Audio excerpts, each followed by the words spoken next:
Django Edwards, célèbre clown qui faisait rire dans Nulle part ailleurs et Coucou si est nous, dont les années 90 est décédé à l'âge de 73 ans.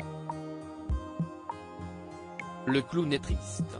Le comédien et humoriste Django Edwards est décédé à l'âge de 73 ans des suites d'un cancer, le vendredi 4 août 2023, à Barcelone, a annoncé son attaché de presse à l'agence France Presse.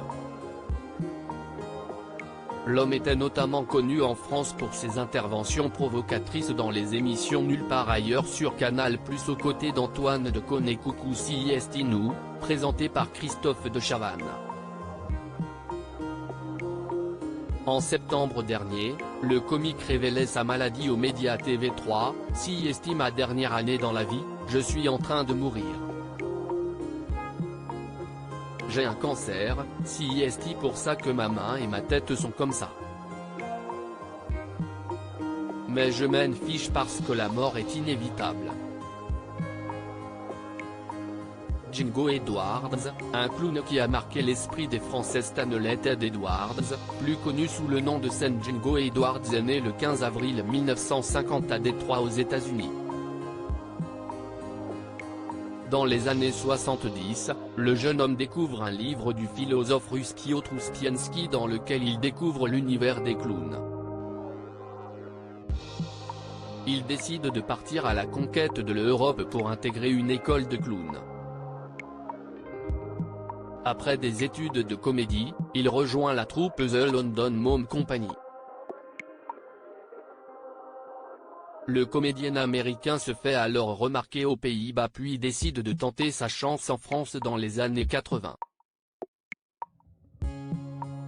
Il performe dans de nombreuses salles de théâtre, connaît un véritable succès. Dans les années 90, Django Edwards se dévoile dans l'émission Nulle part ailleurs menée par Antoine Decaune. Il est également souvent présent dans le divertissement Coucou si est nous, présenté par Christophe de Chavannes sur TF1. Son visage n'est plus inconnu du public français puis qu'en 2005, il intègre le casting de La Ferme Célébrité 2. En 2009, il fonde le mouvement du nouveau clown et crée un institut à Barcelone qui sera dédié à cette pratique avec sa femme, Christy Garbo. Il se produira en France pendant plusieurs années avec ses spectacles humoristiques, son dernier passage à Paris remonte à 2016 avec le spectacle Django Unchained 2.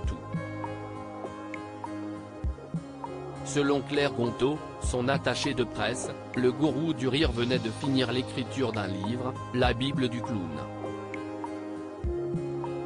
Les hommages à Django Edwards, décédé à 73 ans. Django Edwards manquera à toutes les personnes qui ont croisé son chemin. Le premier hommage public pour l'humoriste vient de Jaume Colboni, le maire de Barcelone.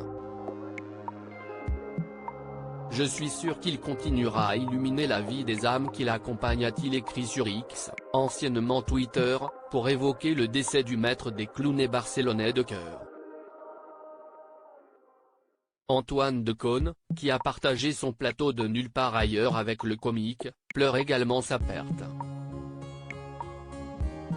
Il a publié une photo du comédien sur son compte Instagram avec la légende « Au revoir, mon ami ».